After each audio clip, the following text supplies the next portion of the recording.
El Talón de Hierro. Hoy en El Talón de Hierro retomamos el ciclo de entrevistas a científicos. Vamos a hablar de algunas de las incógnitas más apasionantes del universo, que son acaso el vacío, la energía, el efecto Casimir, y para ello tenemos una invitada de lujo. Con nosotros la doctora en física, Laura Remaggi. Bienvenida, Laura. ¿Cómo estás? Muchas gracias. Muy bien, muy contenta de estar acá y de compartir con ustedes. ¿Cómo llegó a tu vida la pasión por la física? Yo creo que empezó primero por el interés en otras cosas, en la matemática, desde que era chiquita como que me parecía como un juego, y después a través de preguntas más relacionadas a la filosofía, y finalmente te diría que algo que me cambió mucho fue tener una profesora en la secundaria que me estimuló mucho a participar en las clases y a preparar yo también incluso clases.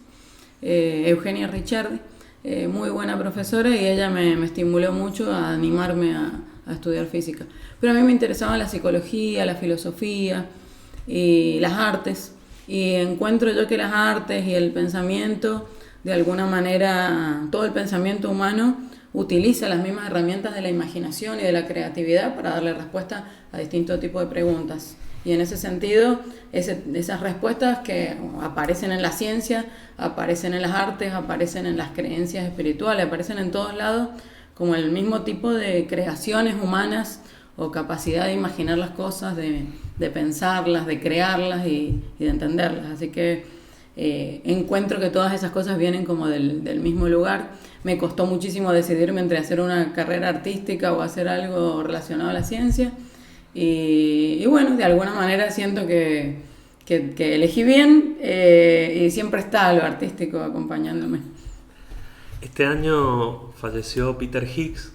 Tuvo un impacto muy importante en la escena científica y más allá, podemos decir, de la repercusión pública, pero por ahí no es tan conocido cuáles fueron sus aportes y qué implicancias tuvo en su momento el descubrimiento del bosón de Higgs, sí, para lo que es el modelo de partículas estándar y el conocimiento de la física en general. ¿Vos nos podrías explicar un poco? Vamos a tratar de explicarlo un poco. Bueno, Peter Higgs fue una mente brillante, además un tipo que parece que fue conocido por lo humilde que era, por no creérsela con todo esto de los premios, del Nobel. De hecho, los premios llegaron tarde en su vida. Él desarrolla esta teoría de la ruptura de simetría para explicar un problema que tenía el modelo estándar. El modelo estándar es un modelo que combina la relatividad especial de Einstein, esto de que las partículas puedan ir muy rápido a velocidades cercanas a la de la luz, con la cuántica, que es la física que explica las cosas muy chiquitas, cuando ya estamos a la escala de las partículas fundamentales, elementales, que son cuando ya la materia es indivisible. Y queremos entender cómo son, digamos, estas relaciones que hay entre esas partículas, las interacciones que hay entre ellas. De alguna manera es un modelo, ¿no? Porque nos las imaginamos como partículas. ¿Y qué entidad tienen estas partículas? ¿Serían como unas pelotitas, si se quiere? No, en realidad no. Pero estas partículas tienen una serie de cosas que las caracterizan, entre ellas la masa, y cómo interactúan entre sí. Es decir, qué hace un electrón con un fotón, por ejemplo, cuál sería la interacción que tienen entre ellas. Entonces esa es la manera que tratamos de explicarlo. Y resulta que en los años 60 se había logrado explicar unificadamente el electromagnetismo, que es el que explica, por ejemplo, cómo los electrones de un átomo están, moviéndose atraídos hacia el núcleo, y la fuerza débil, que explica decaimientos radiactivos y una serie de reacciones que ocurren, por ejemplo, en el Sol. Entonces hay un montón de cosas que se explican por esas fuerzas débiles. Por otro lado también está la fuerza fuerte y la gravitación, que bueno, la gravitación todavía no la llegamos a meter en este modelo estándar. Hay teorías que tratan de meterla, como la teoría de cuerdas, y otras teorías que tratan también de hacer lo mismo, de incorporar a la gravedad como una fuerza dentro de este modelo. Pero este modelo está basado completamente en simetrías. O sea, se imagina todo como simetrías del universo. Y en ese imaginarse todo como simetrías había un problema muy grave del modelo estándar y de esta unificación entre la fuerza electromagnética y la fuerza débil, que era que al haberlas unificado y al explicarlas con una teoría se podía explicar todo muy bien, pero en la teoría las partículas no tenían masa, ninguna.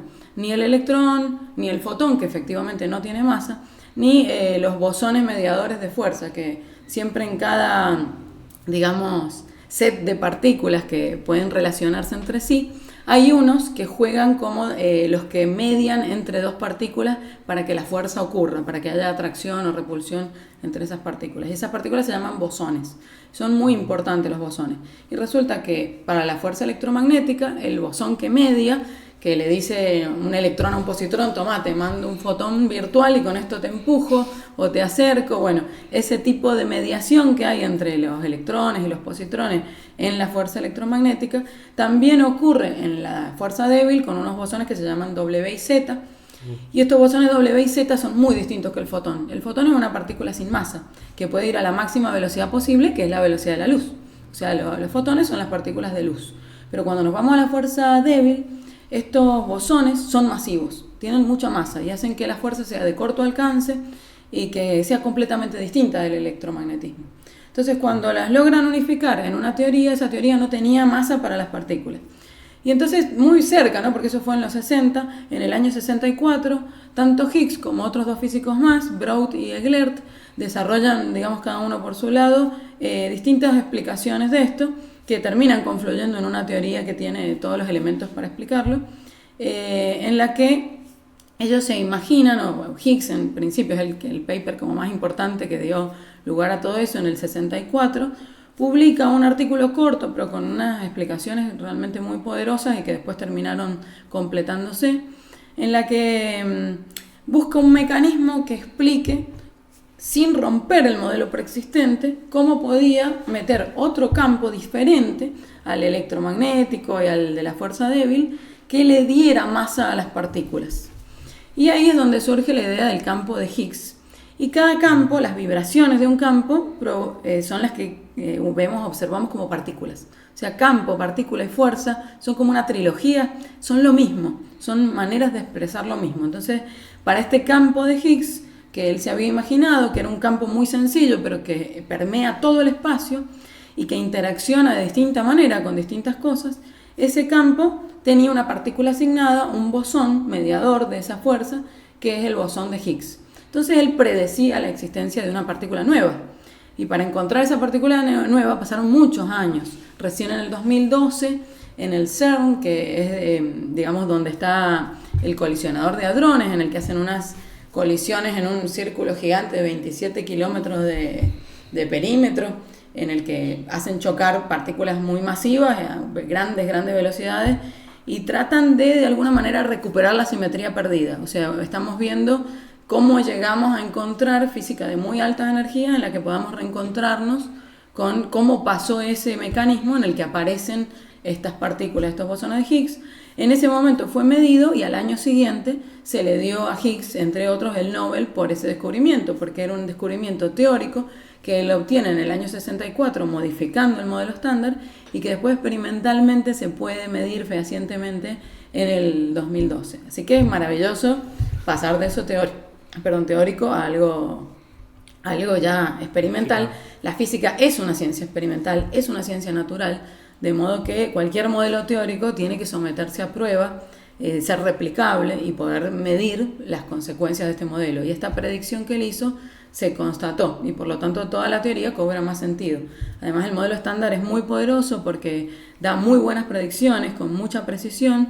Entonces, más allá de que tiene un montón de cosas que todavía nos cuesta entender y que nos dan dudas, es un modelo muy bueno en el que tratamos de, si algo no anda bien, emparcharlo para poder seguir. Y esto de alguna manera fue, digamos, alguna explicación extra que se suma al modelo para poder entenderlo. Y bueno, en esto de que le da masa a las partículas es como medio difícil de entender y me gustaría por ahí ponerlo en términos más simples. ¿Qué es la masa, digamos? ¿Qué es la masa?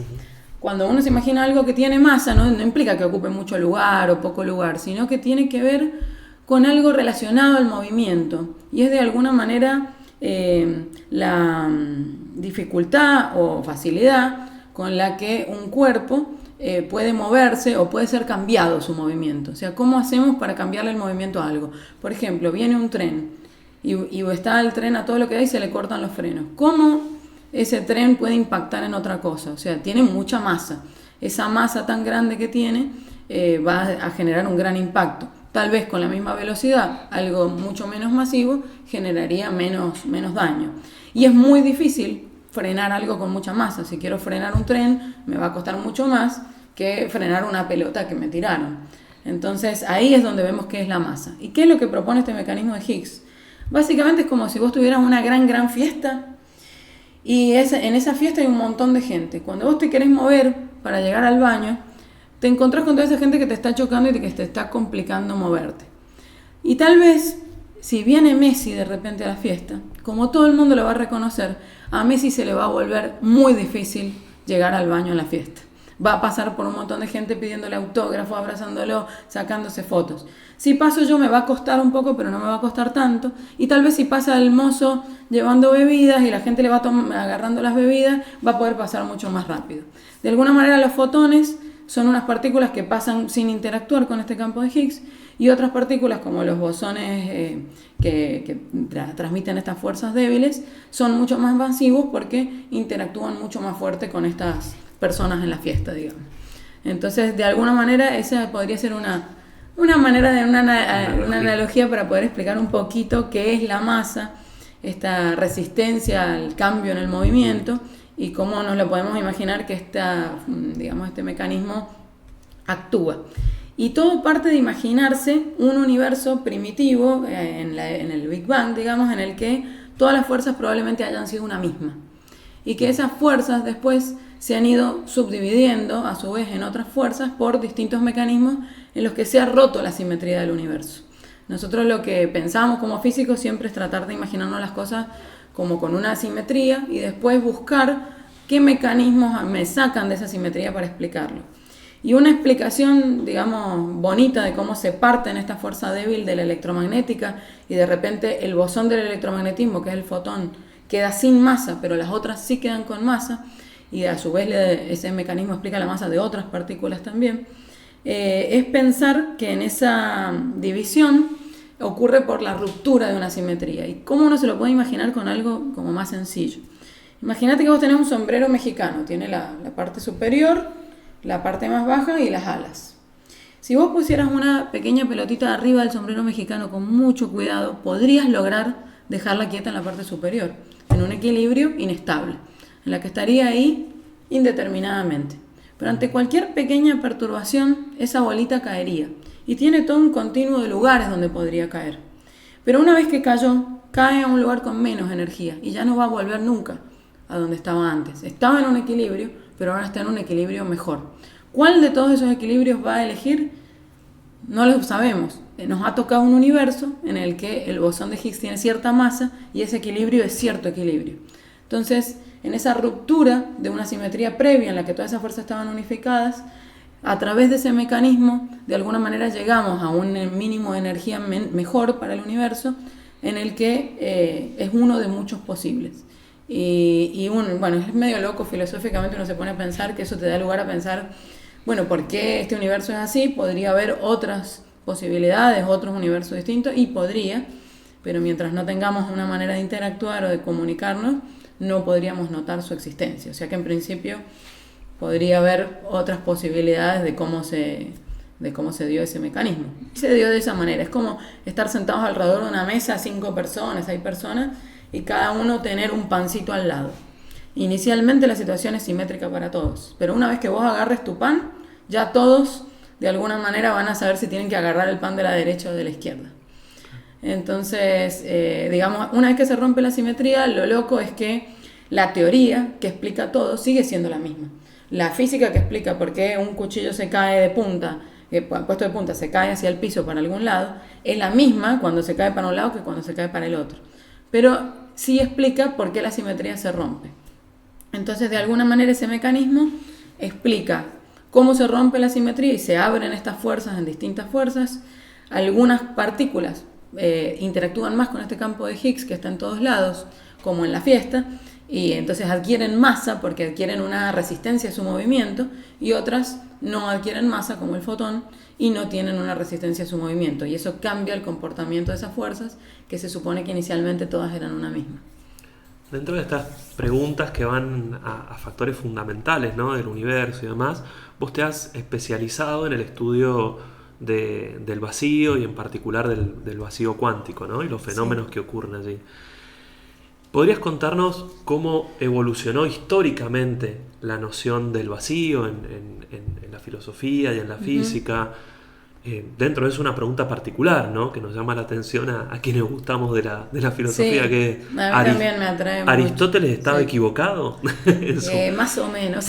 Y por último, Sí. la pregunta, si podrías explicarnos qué diferencias existen entre la noción convencional del vacío y lo que es el vacío cuántico específicamente. Ujú.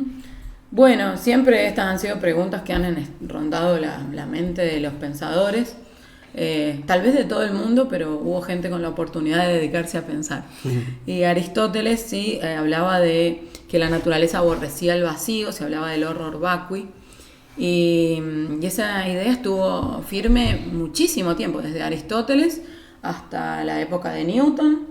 Esa idea fue la fundamental. Entonces se hablaba de quinta esencia o de éter, o de algo que tenía que estar cubriéndolo todo, justamente permeando todo en todo el espacio.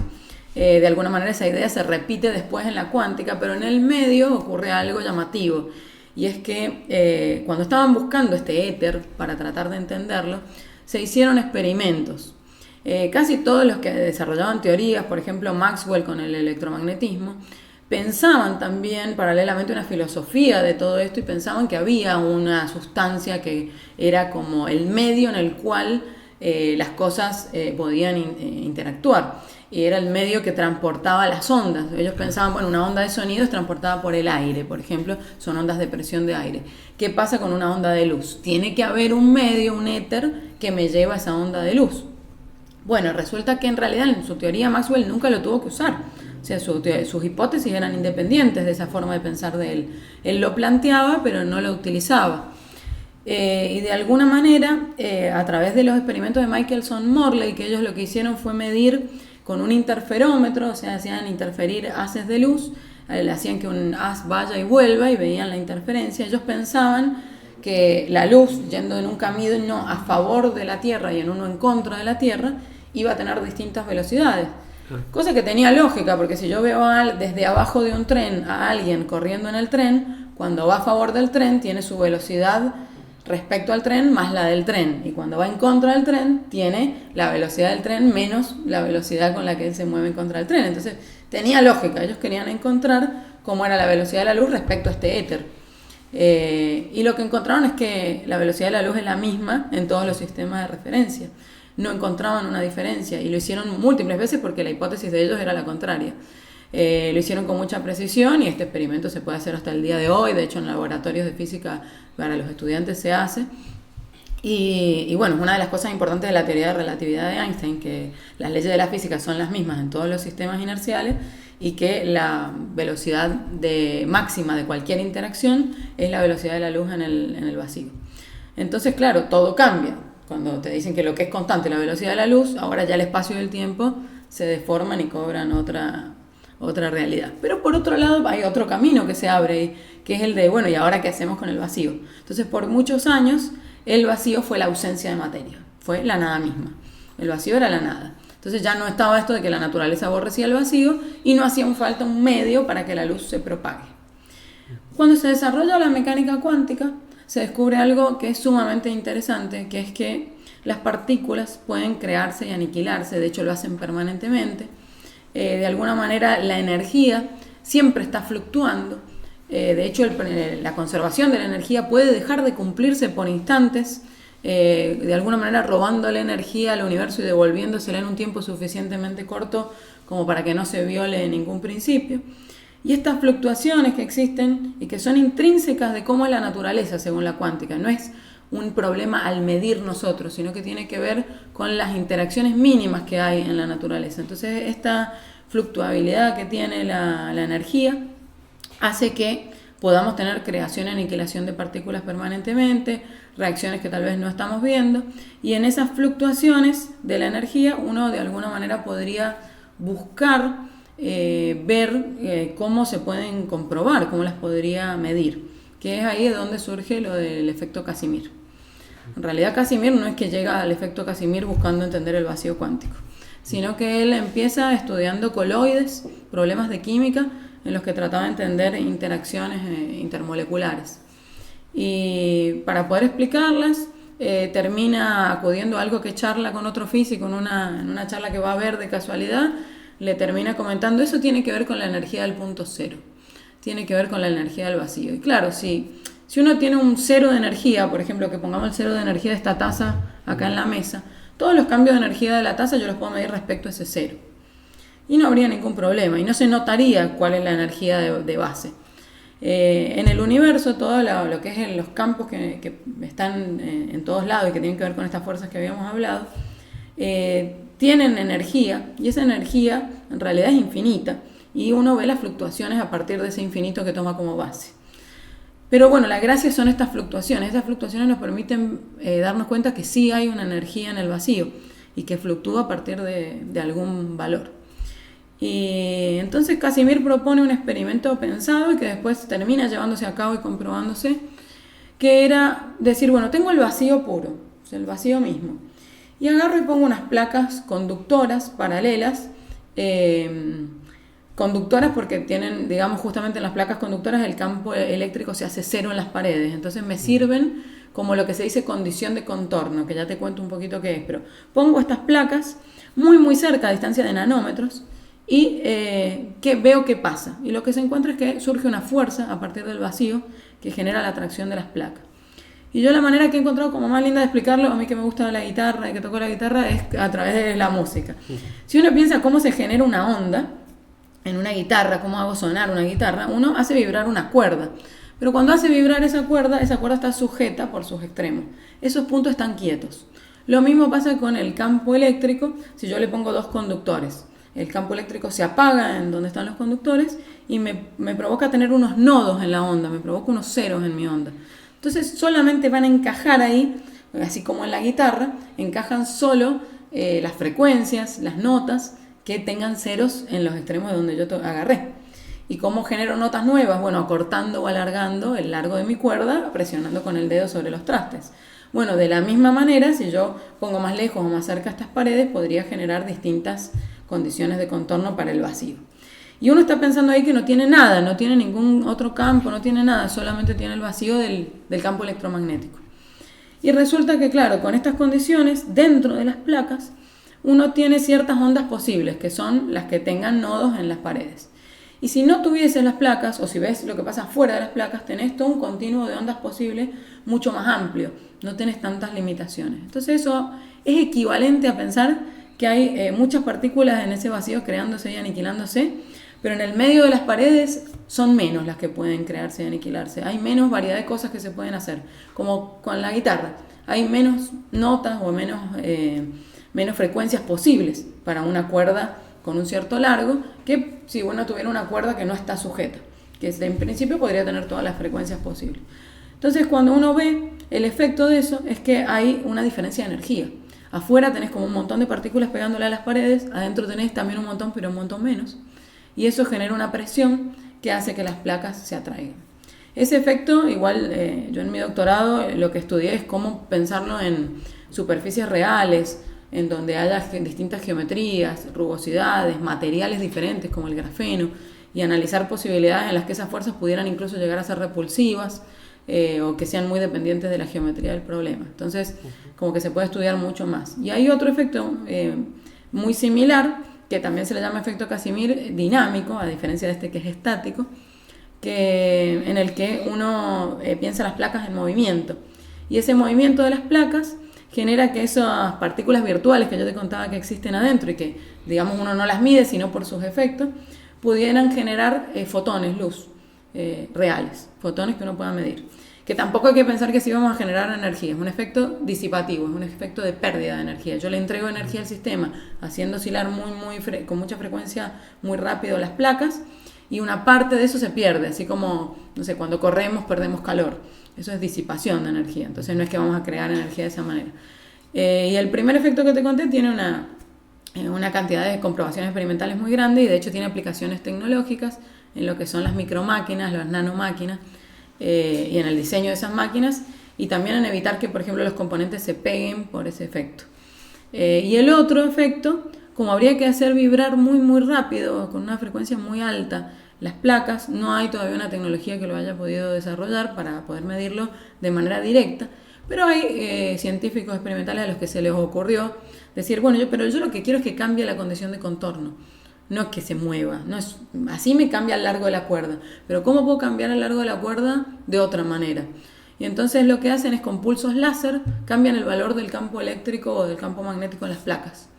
Y entonces cambiando permanentemente, sin cambiar el largo de la cavidad, sino cambiando el largo de manera artificial, de manera efectiva, cambiando la condición de contorno del campo, logran sacar fotones.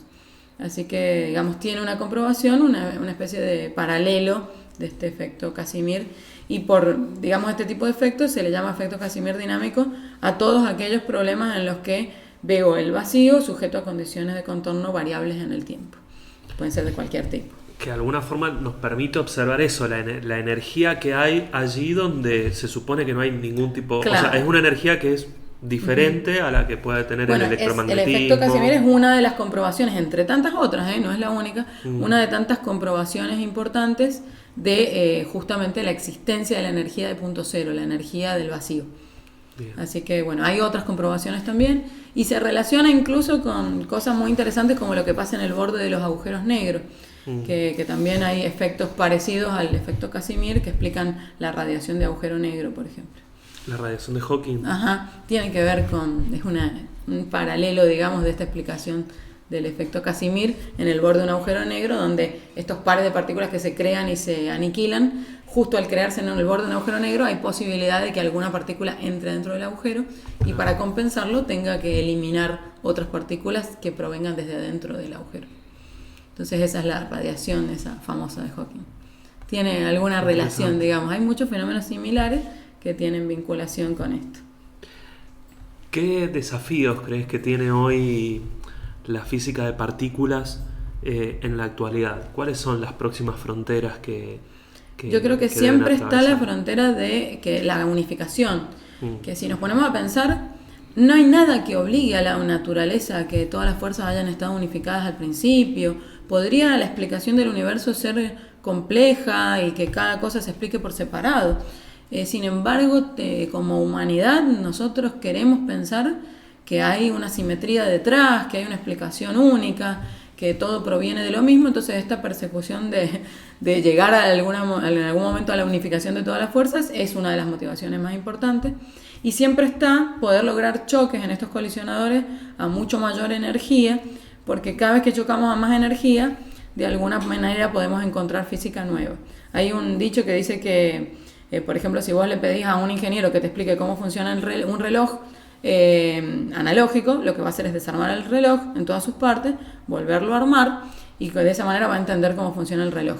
En cambio, un físico de partículas lo que hace es agarrar dos relojes, los hace chocar a toda velocidad, ve todos los pedacitos que salieron volando y trata de entender cómo era un reloj y cómo funcionaba. Ahí está la dificultad de la física de partículas, que estamos tratando de rearmar algo que ocurrió antes, tratando de replicar las condiciones del inicio del universo, donde había muy alta energía, y poder entender de esa manera cómo eran las simetrías que se han ido rompiendo. Entonces es un proceso, digamos, muy difícil y en el que vamos viendo las consecuencias de eso y poder medirlas. Y por otro lado tenemos el tema de que nuestras partículas elementales que conocemos asumimos que son elementales porque pensamos que son indivisibles hasta el momento, ¿no? Todas las partículas que se han estudiado han sido indivisibles hasta cierto momento y en algún punto se pudieron encontrar cuáles eran sus partículas que las conformaban a su vez. Por ejemplo, qué sé yo, el núcleo está formado de neutrones y de protones y esos neutrones y protones ya sabemos ahora que están formados a su vez por quarks, que además tienen unas partículas mediadoras de fuerza que son los gluones, glue de pegamento, que hacen que estén pegadas y que tengan un comportamiento muy particular. Entonces, bueno, yo creo que las dificultades siempre vienen por lograr choques a mayor energía para poder entender un poco más qué es lo que está detrás. Y siempre esto de querer con las mismas simetrías explicar la gravedad ha sido muy difícil, porque la gravedad, la teoría general de la relatividad de Einstein, la explica en base a cómo la masa distorsiona la geometría del espacio-tiempo y a su vez la geometría del espacio-tiempo le dice a las cosas cómo moverse. Entonces es un ida y vuelta hermoso, es una explicación preciosa, clara, pero que va por un camino completamente distinto del camino de las simetrías y los campos que explican las otras fuerzas. Además la fuerza de gravedad, uno no se da cuenta, pero es de la más débil que existe. Uno, por ejemplo, ve que la taza se cae, que las cosas se caen, que la luna gira alrededor de la Tierra alrededor del Sol, y se imagina como algo muy intenso eso. Sin embargo, nosotros nos mantenemos unidos y no atravesamos las paredes por las fuerzas electromagnéticas que unen todas nuestras moléculas, nuestras partículas, y nuestras estructuras tienden a ser compactas, o sea, existen los átomos, existen las moléculas gracias a que pueden haber núcleos, y esos núcleos se pueden formar gracias a las fuerzas fuertes. Entonces todas esas otras fuerzas son más intensas que la de la gravedad, que es muy chiquita. Si hay una diferencia de jerarquías gigante entre lo que es la fuerza de gravedad y las otras fuerzas. Entonces por eso se piensa que así como las otras, que eran un poco distintas, podrían haber estado unificadas en el pasado y con algún mecanismo haberse abierto en otras fuerzas, también se piensa que la gravedad podría en un principio haber venido junta con una fuerza unificada con todas las otras y después haberse abierto primero de todas las otras fuerzas. Entonces, bueno, también yo creo que es un acto de imaginación, ¿no? Tratar de pensar la realidad, y lo que nos confirma que vamos por buen camino en la ciencia es que estos actos de imaginación en los que creamos modelos para explicar las cosas nos permiten predecir cosas que después podemos medir. Y ahí es donde está la fuerza de la ciencia, porque uno después, en base a estas teorías, predice cosas, hace experimentos, y fíjate como en el caso de Higgs, muchos años después, algo que se desarrolló teóricamente en el 64 tiene su comprobación experimental en el 2012, época en la que yo estaba haciendo mi doctorado. Y me acuerdo cuando salió la noticia y dieron la conferencia de prensa contando que habían comprobado la existencia del bosón, que era lo que estaba estudiando en la materia que estaba haciendo, y habíamos dado unas charlitas sobre ese tema, la emoción, hasta las lágrimas en ese momento. Por eso te digo que así como en las artes y en todo lo creativo hay como una cosa inefable, difícil de trasladársela al otro, también en la ciencia está eso, esa cosa que no tiene palabras para describirlo, de la emoción de que el pensamiento humano puede explicar de alguna manera cosas tan profundas y encontrar en la realidad su comprobación.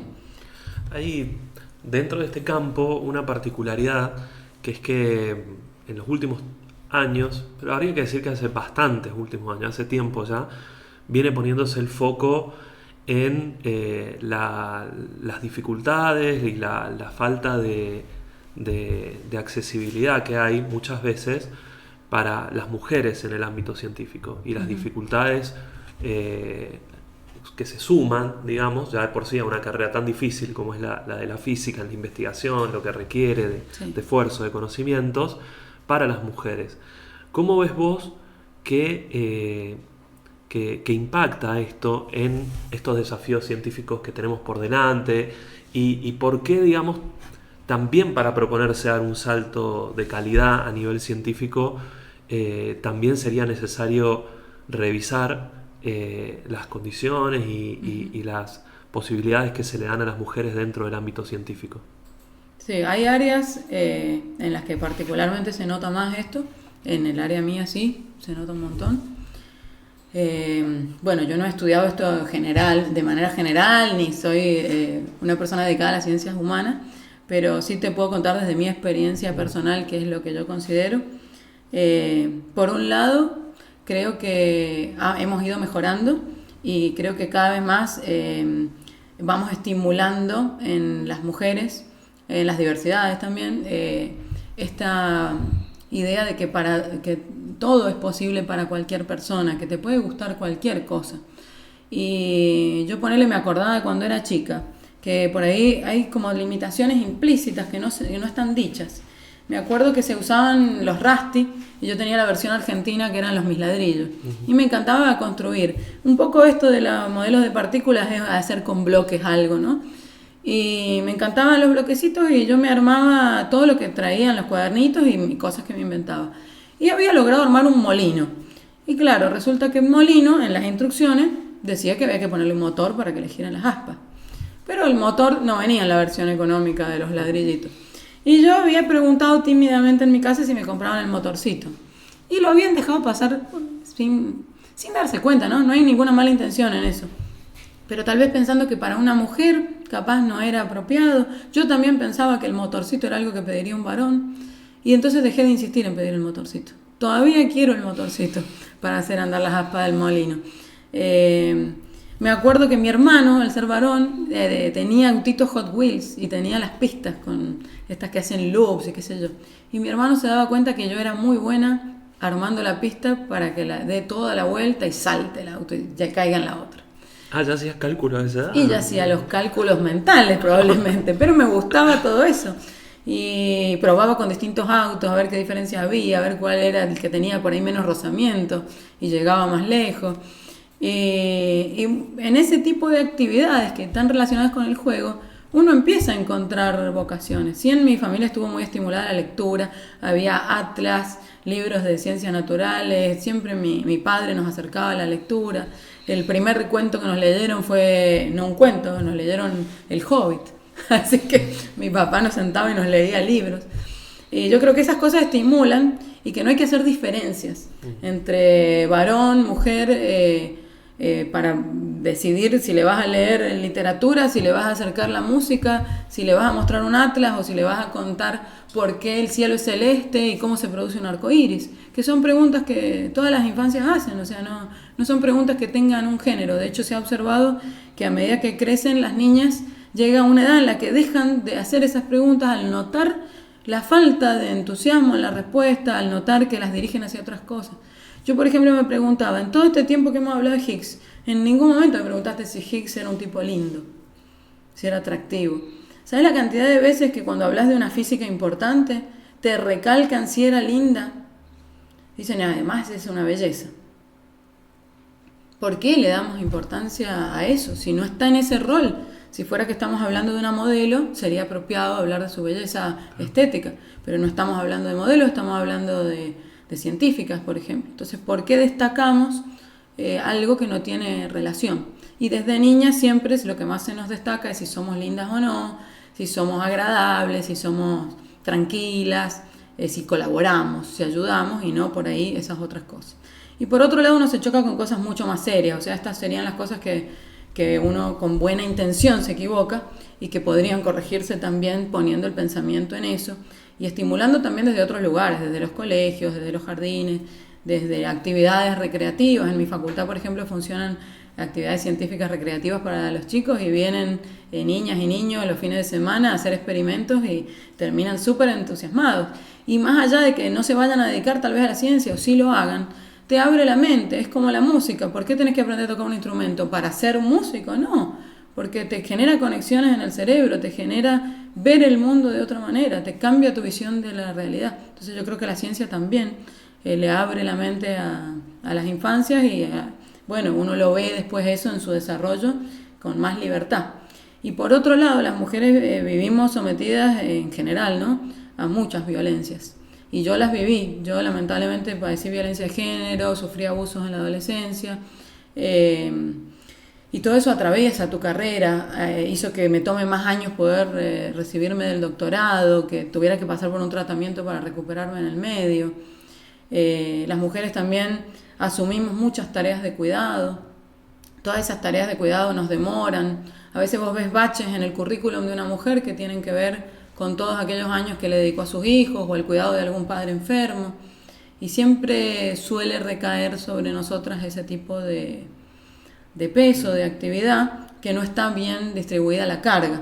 Y yo creo que eso ha ido mejorando. Yo cada vez conozco más parejas en las que la carga está más distribuida, o más mujeres que también se permiten relajarse sobre ciertos aspectos y dedicarse, decir, bueno, voy a dejar esta pila de platos sucia mientras estudio esto que a mí me interesa. Y esto que parece urgente lo voy a dejar por algo que me parece más importante. Y a lo largo de la carrera uno se encuentra distintas dificultades. Yo me acuerdo de profesores que me han dicho que va a entender si es mujer, las mujeres son para enseñar, no va a poder hacer investigación. Mensajes como comparar tu examen con el de un compañero varón y decirte vos tenés que hacer acá como hizo el macho. muy extremo. Era una época también por ahí cuando yo hice la carrera en la que te encontrabas discursos así, discursos completamente opuestos, pero estos discursos no eran discutidos con fuerza. Por ejemplo, me acuerdo esa vez de que el profesor habló mal de las mujeres. Que hicimos las chicas? Hicimos estadística, era un examen de matemática, hicimos estadística de los resultados del examen y le mostramos que la mayoría de las notas altas eran de mujeres y que las mujeres en su mayoría habían aprobado a diferencia de los varones. Una ridiculez porque no era una estadística a lo largo del tiempo, pero como que la respuesta fue esa, en vez de ir a hacer una denuncia o muchos mecanismos que actualmente sí existen en las universidades y que se pueden activar. O sea que yo veo que ahora sí hemos trabajado en un montón de cosas, hemos progresado en un montón de cosas. Bueno, la ley Micaela ha sido una de ellas, y que se pueden llevar a cabo, pero al mismo tiempo el pensamiento, la sociedad suele ir más lento a veces que esta presión de algunos grupos de generar legislación, de generar, cosas ya acordadas, ¿no? Que se tengan que cumplir, que sean la ley. Pero al mismo tiempo la sociedad a veces va por detrás de eso, entonces termina por no llegar a cumplirse del todo. Entonces yo veo que todas esas cosas son lo que le dificulta a las mujeres su avance en la ciencia.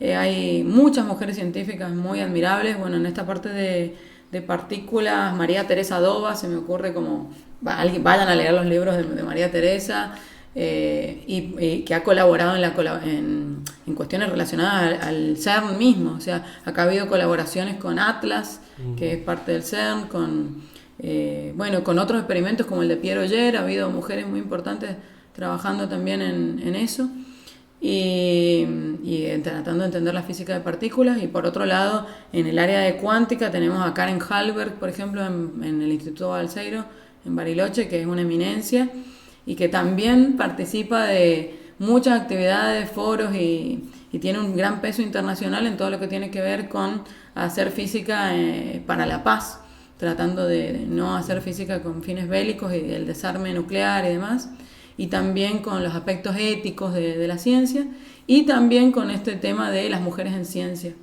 Así que para mí sí es muy importante encontrarse con estas personas que te impulsan, como fue mi profesora de la secundaria, que te impulsan a hacer las cosas.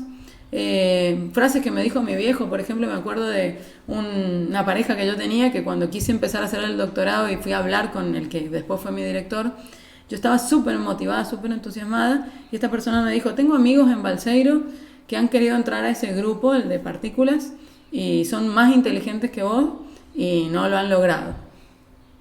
Fue como un palo, o sea, horrible. Y hablando con mi papá me dice: el no ya lo tenés, vos siempre andás por el sí. Y entonces siempre ha sido esa mi política, decir, bueno, yo voy a llegar hasta donde yo pueda. Si me quieren echar, que me echen ellos.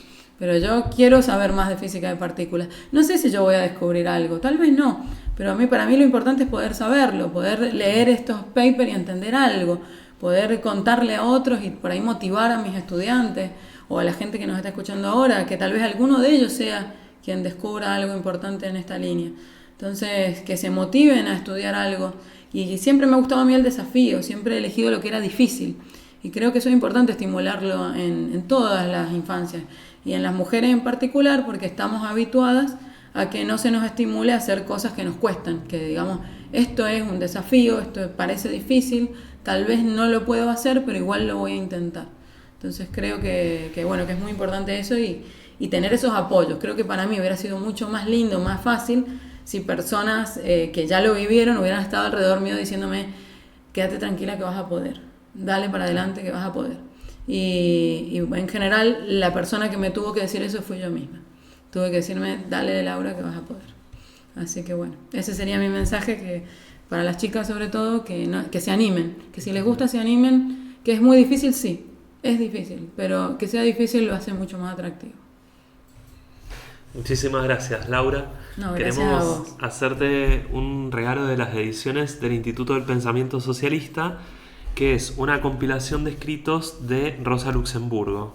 Se titula Socialismo o Barbarie y fue coordinado en los últimos años. Es una edición muy linda y es nuestra forma de agradecerte, la verdad, la exposición, la charla, la clase magistral hermosa que nos has dado para este programa. Yo te traje un regalo mucho más humilde, que es una tontera, el modelo estándar de partículas fundamentales, pero hecho con My Little Pony, con ponis, que es con lo que yo le expliqué a mi hija porque es muy curiosa y quería saber, entonces se lo expliqué con los ponis que le gustaban.